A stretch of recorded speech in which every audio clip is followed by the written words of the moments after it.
Үч бuro, жалгыз тек, үч кыл комуз, чертилбейт, күүгө келбейт, чебер колсуз. Опоңой көргөн көзгө жөп жөнөкөй, бирокта өнөрү бар айтып болгус деп, улуу акыныбыз Алыкул Осмонов айтып өткөндөй, кыргыз канча кылым жашаса, комуз да ошончо кылым жашап өттү. Кыргыз элинин кайгы муңуна, ыр күлкүсүнө ортоктош болду. Бүгүнкү күндө замандаштарыбыз комуз жөнүндө канчалык деңгээлде билишет деген максатта тесттик сурамжылоону түзүп көчөгө аттандык. Андыктан биз менен бирге болсоңуздар, урматтуу замандаштар, кызыктын баары алдыда демекчибиз. Анда биз баштадык.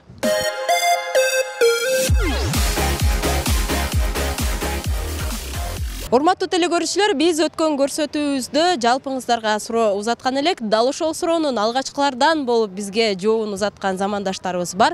Бул замандашыбыз көрсөтүүбүздүн жеңүүчүсү аталып, биздин өнөктөшүбүз Семетей кинотеатрынан чакыруу билетине ээ болду. Андыктан дал ушундай мүмкүнчүлүк сизде да болсун десеңиз, анда дароо эле биздин бул социалдык баракчаларыбызга катталыңыздар дагы. WhatsApp номерибизде өздөрүңүздөргө сактап туруңуздар. Албетте сактап турсаңыздар, көрсөтүүнүн аягында жалпыңыздар үчүн суроо жаңырып өтмөкчү.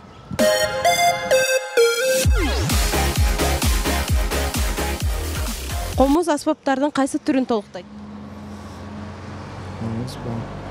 Варианттар жокпу? Бар да.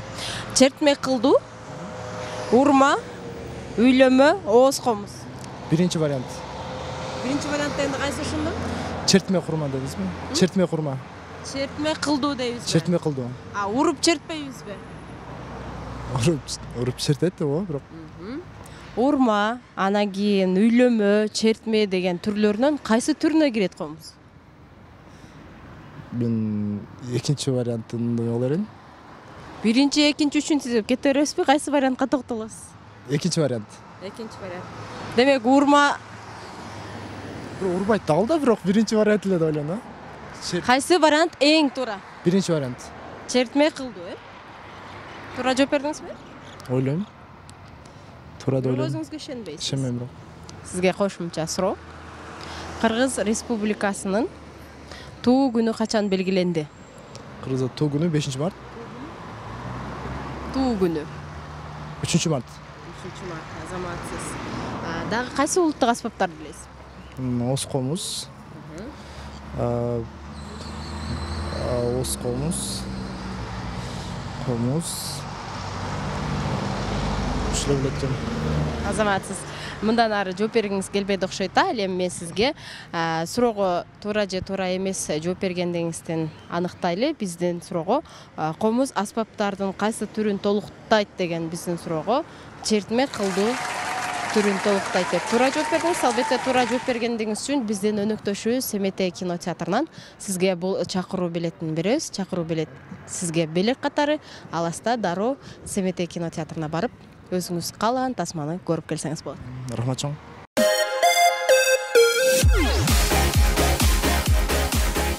Саламатсызбы? Сизге суроо, туура жооп берсеңиз бизден белек. Комуз кайсы улуттук валютада чагылдырылган? Кыргыз сомунда, 1 сомдукта. Кайсы жеринде? Артында. Канчанчы жылы чыгарылган валютада? 1990-жылы. Да? 1999-жылы. 99-чы? Ооба. 1 сомдукта барбы? Ооба. Туура айтасызбы? Ооба. Мүмкүн адашып калбадыңызбы? Жок. 1 сомдук барбы жаныңызда? Ооба. Анда мен сизге 1 сомдугуңуз тапканга чейин варианттарды айтайын, Сиз вариантка карап мүмкүн 1 сомдо эмес деп калаттырсыз. А вариантта бул 1 сомдукта дейт. Б вариантта 20 сомдукта, В вариантта 10 сомдукта, Г вариантта 200 сомдукта. 1 сомдукта. Кана көрсөтүңүзчү.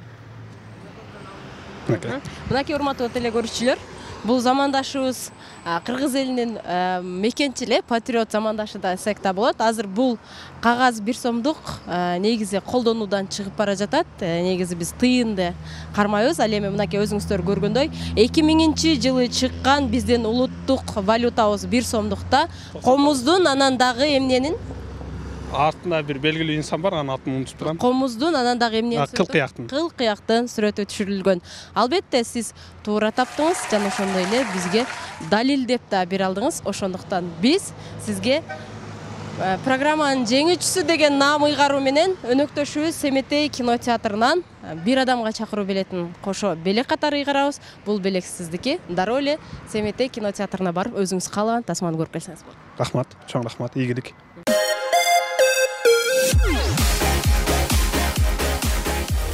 Самара Токтакунова деген бул ким, бул ысымды уккансызбы? Самара Токтакунова уккан эмесмин чынында. Чында уккан эмессиз? Чында уккан эмесмин. Анда эмесе 4 вариант окуйм. Бул комузчу дейт. Ооз комузчу дейт. Ал эми В вариантта кыл кыякчы, Г вариантта сурнайчы. Кыл кыякчы дейм. Кыл кыякчы? Самара Токтакунованын кыл кыяк ойногонун көргөн белеңиз? Жок, аны чынында тааныбадым, бирок кыл кыякчы деп ойлойм. Ойлойсуз? Анда эмесе сурооңуз туура деп өзүңүз ойлоп атасызбы? Балким. Балким. Ишенимиңиз жок. Ишенимде эмессиз. Сизге суроо. Берейинби суроо? Кыргыз тилинде канча үндүү тамга бар? Канча үндүү? 14. 14бү? Кандай эсептеңизчи? Жок, үндүү тамга. О. Канча тамга бар? 33. 6-күндүн кыргызча аталышы? 6-күнүн суббота. 2-күндүн? Шаршемби. Шаршемби. 4-күндүн? 4-күнүн шейшемби. Азаматсыз. Бир аз такалып калдыңыз. 6-күндүн кыргызча аталышы суббота эмес, ишемби. Ал эми сиздин жооп берген жообуңузга туура келсек, Самара Токтакунова деген бул кыл кыякчы эмес, башка биздин улуттук аспабыбызда ойногон айым катары эсептелет экен. Саламаттарыңыз.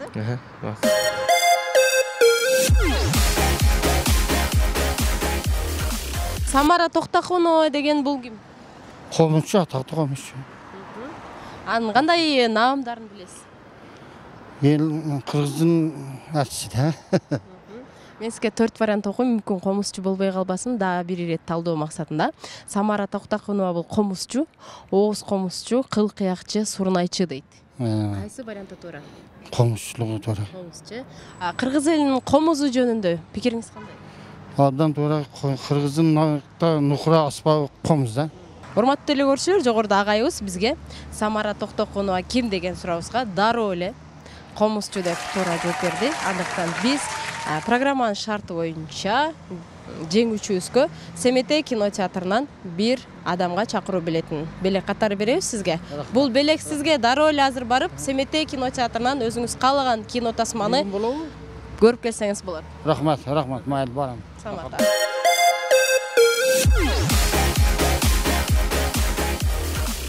Тепке деп комуздун кайсы жерин айтабыз? Тепке деп комуздун 3 кылын көтөрүп турган таякчасын айтабыз. Комуз ойноо үчүн кандай талант керекпи, өнөр керекпи же билим керекпи?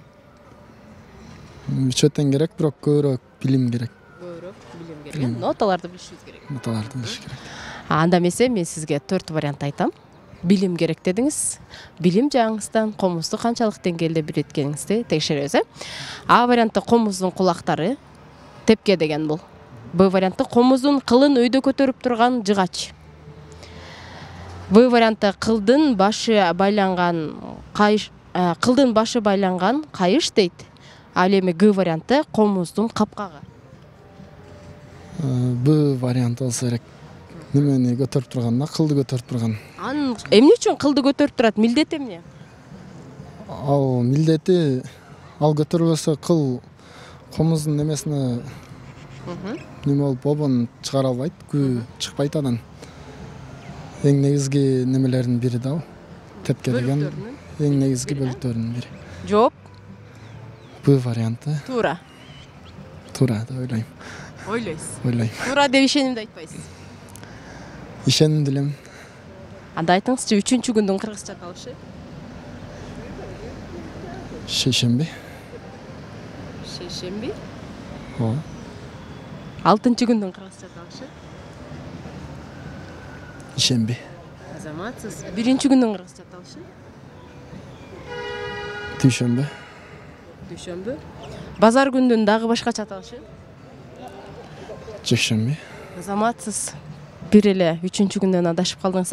Ал эми сиз бизге жооп берген негизги суроонун жообуна кайрыла турган болсок, тепке деп сиз айткандай, комуздун кылын өйдө көтөрүп туручу кичинекей жыгачты биз тепке деп атайт экенбиз. Суроонун жообун туура тапкандыгыңыз үчүн сизге биз өнөктөшүбүз Семетей кинотеатрынан бул билетти берек катары беребиз. Дароо эле Семетей кинотеатрынын мүмкүнчүлүктөрүнөн пайдаланып, өзүңүз каалаган тилдеги тасманы көрүп мүмкүнчүлүк алыңыз. Рахмат, ишиңиздерге ийгилик.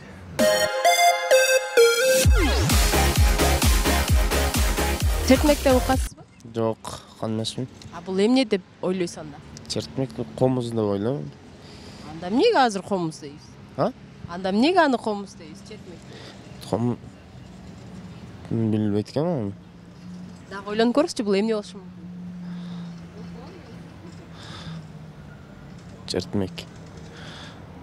Чертмек дегенде ошо черткен нерселерди деп эмне түшүнөм, азыр билбейм. Жардам берейинби? Берип коюңуз.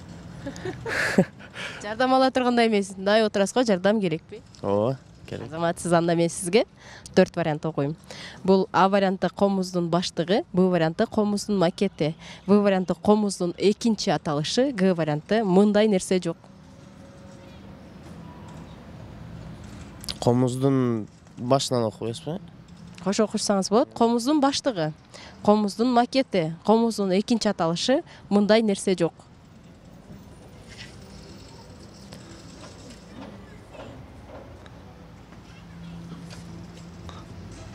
Комуздун экинчи аталышы. Ишенимдүүсүз? Ооба, ишенимдимин. Ооба. Бүгүн кайсы күн? Бүгүн среда.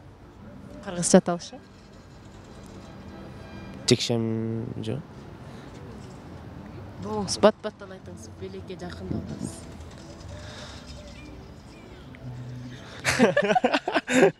Билбейт экенмин точно. Анда базар күндүн дагы бир башкача аталышы? Башка күндүн? Базар күндүн дагы башкача аталышы, 7-күндүн.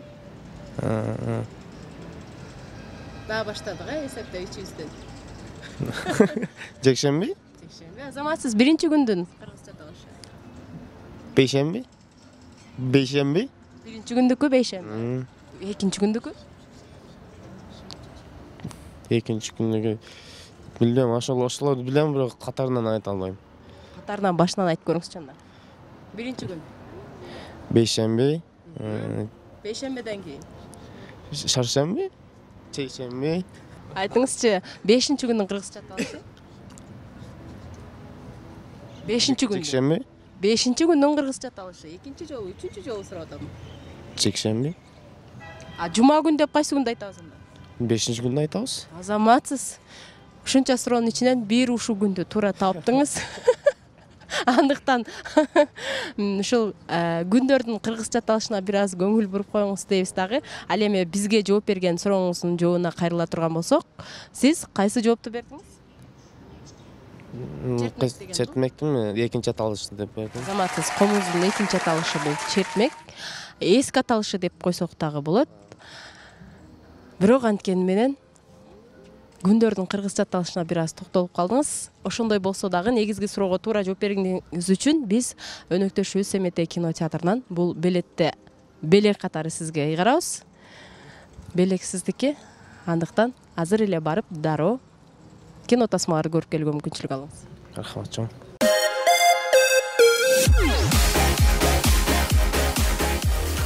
Саламатсызбы? Саламатчылык. Атыңыз? Базат. Бул эмне дегенди түшүндүрөт атыңыз? Мындай баалуу зат дегенди түшүндүрөт. Базат, Да. Базат. Сонун атыңыз бар экен. Сизге суроо. Куткун деген кыл кыяктын кайсы жери? Куткун, кыл кыяктын куткун билбейт экенбиз же вообще. Кыл кыякты билесизби? Кыл кыякты билем, ооба. Бул кандай аспап же эмне? Аспап да, музыкалык аспап. Куткун деген ошо баягы немеси эмеспи? Бураган жери, музыканын немеси. Келиңиз, жардам иретинде 4 вариант окуйм сизге. А варианты бул көңдөйү дейт. Б варианты моюну дейт. В варианты кылдары байланган кайыш, Г варианты кулагы дейт. Кылдар байланган кайыш болсо керек ошол. Кыл кыякты көргөнсүзбү, ойногонсузбу? Кыл кыяк көргөм, ооба, баягындай короче комузга окшош го ошондой. Колуңузга окшош жыгачтан жасалабы же башка дагы нерселер болобу? Жыгачтан, өрүктөн ар түрдүү нерселерден жасалса керек деп ойлойм да. Сиздин туура деген вариантыңыз? Ошо кылкыяктын багы не дедиңиз? Кайыш байланган. Кайыш байланган нерсе. Кылдары байланган Кылдары, кайыш. ооба. Ошол. Туурабы? Туура деп ойлойм, ооба ошол вариантын. Сизге дагы суроо берем. Бүгүн кайсы күн? Бүгүн бейшемби. Азамат, сиз кыргызча айттыңыз, э? 6-күндүн кыргызча аталышы? Ишемби. Жекшемби күндүн дагы бир башкача аталышы? Жекшемби күндүн. Жекшемби күн бул 7-күн, а? Ооба. Дагы кандай атап коет эле? Дем алыш күнү болсо керек ошондой. Базар күндү атап. Базар күнү. Дүйшөмбү күн? Дүйшөмбү. Дүйшөмбү күн 1-күн. Март айынын кыргызча аталышы? Март айынын кыргызча аталышы. Март айынын бугы айы болсо керек, бугун айы болсо керек. Даш калыңыз. Жалган Куран айы. Ал эми сиз биз берген Куткун деген кылкыяктын кайсы жери деген суроого бул кылкыяктын кылдары байланган кайыш деп туура жооп бердиңиз. Туура жооп бергендигиңиз үчүн биз сизге өнөктөшүбүз Семетей кинотеатрынан чакыруу билетин белек катары беребиз. Алыңыз, бул билет сиздики. Дароо эле азыр Семетей кинотеатрына барып, кыргыз жана чет тилдеринде кино тасмаларды көрүп келсеңиз. Чоң рахмат.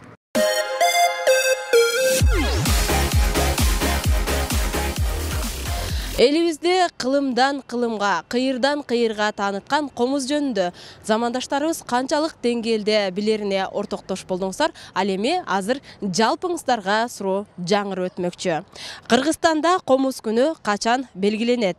А варианты 8-сентябрда, Б варианты 9-сентябрда, В варианты 10-сентябрда, Г варианты 23-сентябрда. Эгер сиз ушул 4 варианттын кайсынысы туура деп эсептесеңиз, анда биздин WhatsApp номерибизге алгачкылардан болуп жөнөтүүгө ашыгыңыз. Эгер туура жоопту жөнөткөн болсоңуз, анда биздин өнөктөшүбүз Семетей кинотеатрынан чакыруу билетине ээ болмокчусуздар. Урматтуу телекөрүүчүлөр, сиздер 20 мүнөт бою телетест көрсөтүүсүн көрдүңүздөр. Кайрадан эфир аркылуу амандашып жүз көрүшкөнчө саламатта туруңуздар.